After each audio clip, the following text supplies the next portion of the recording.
Are you happy up there? Hey, what do we got to work on today? The fruit trees. Planting the fruit trees, that's right. Yeah. But first, we get to play in the barn loft. Alright, so a couple changes on the orchard. I'm giving up on trying to make things perfect because that's not the way it works. Got some replacement trees here from Houston Garden Center. Got that one's dead. Got one that's missing from right there that the goat snapped off. And I got two more here that I replaced, which I think I made a video about that when I was talking about the fiber pots. So that is now a pineapple pear here and some kind of plum there, I think. Just based off the branch structure and the leaf, I think it's a plum. The tag is all faded off. I'm gonna replace this one, which was an ambrosia. Perhaps, no, sorry, an Einsheimer. I'm gonna replace this Einsheimer. I've got an Anna apple here, and then I've got two nectarines. So I'm gonna throw a nectarine over there in that hole, and I'm gonna try to find a place to plant the other nectarine. I'm just gonna do this whole orchard all in here, just random, you know? At first I thought, oh, I need to have a block of trees that are all cross-pollinators and are all similar fruits or whatever, but realistically, the bees are so dense, which my bee yard's not always gonna be there, but I'll probably always keep a few hives there next to the orchard. And I'm just thinking, you know, when these things bloom, like trees will probably bloom around the same time. I don't think they're all gonna bloom at the same time, and even if they do, they're right here. So I think they're gonna get pollinated just fine. So anyway, I've given up trying to make it a perfect apple orchard or whatever and have perfectly straight rows. So I'm just gonna plant trees on 20-foot centers. So that's the plan. Like I said, I'm gonna replace this apple with an apple just because, and then I'll figure out somewhere to put these two nectarines.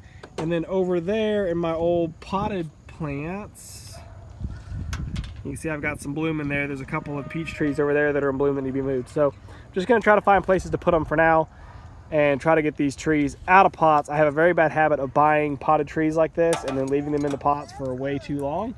So I'm trying to hurry up and get them in the ground now before I lose track of them. It's supposed to rain good this afternoon and then cool off, so that'll help water them in. So I'm just gonna get them in the ground. Ain't that something? I didn't think I was that strong. But apparently I torqued this garden hose on the hose bib, or the Y fitting here, so tight that when I went to break it loose, I backed the dadgum threads out of the bib itself. So, yeah, now I gotta try to figure out how to get it out of there.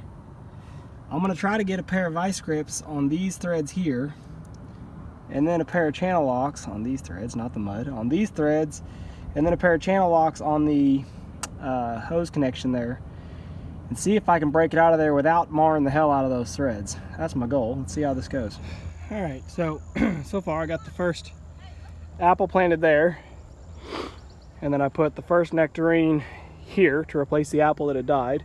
It's kind of funny because I measured off the other two trees. I measured off that tree and that tree to get roughly 20 foot on center, and when I started digging I actually hit the root ball from the old tree. So I was like, spot on, buddy. Pretty proud of that.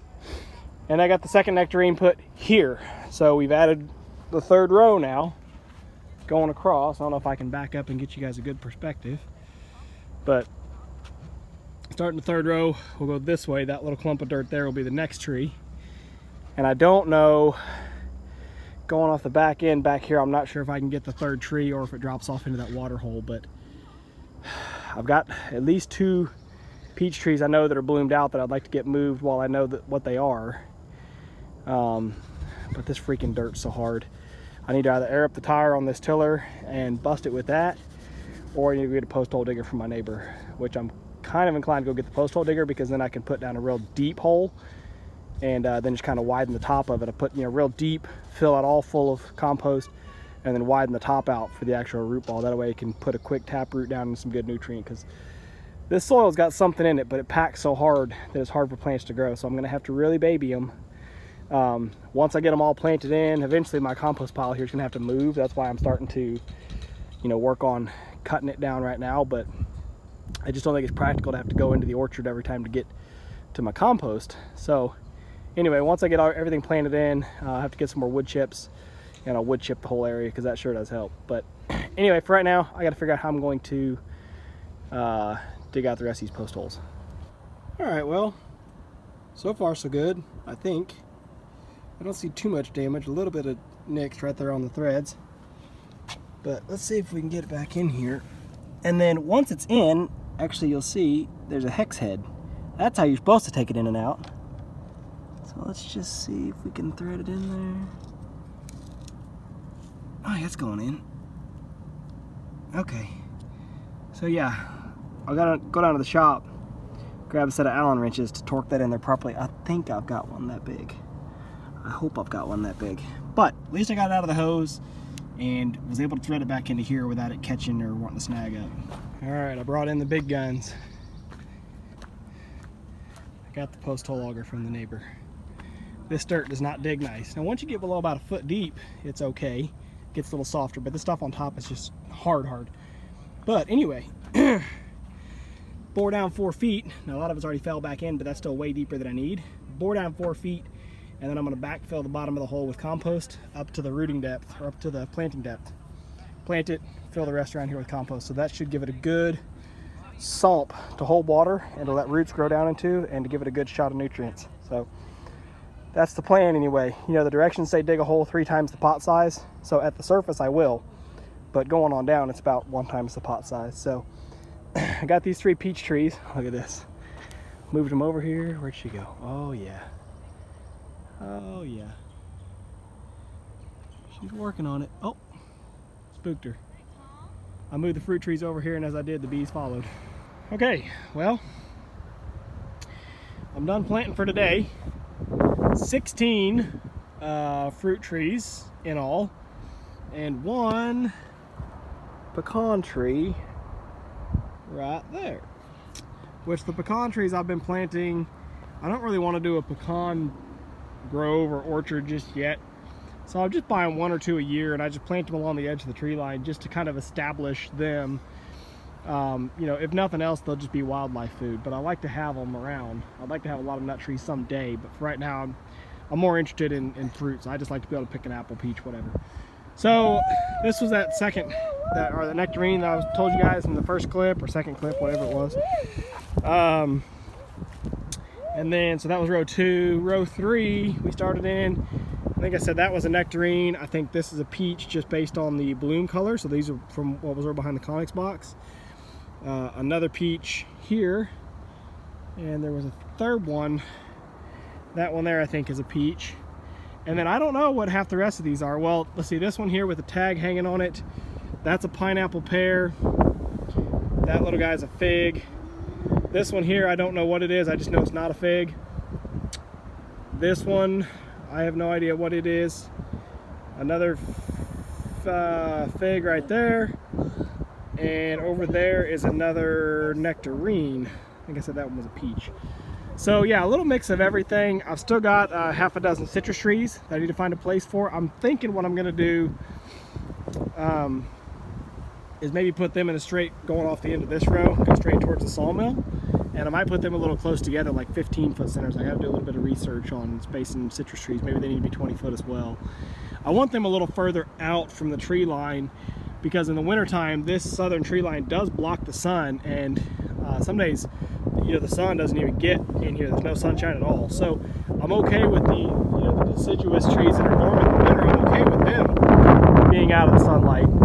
But the citrus trees, I would like them to be a little further out here. I don't want to come out to this row, I don't think, because I don't want to be crowding right on the end of the garden beds. Because then the tree limbs are going to reach out over the garden beds. So stop that row where it's at, but this one I could take a little further. I've been cruising all in and out through here with the tractor, which on 20-foot centers it's okay, but ultimately my haul road, you know, my road needs to go along the edge of the trees, so it's not running through.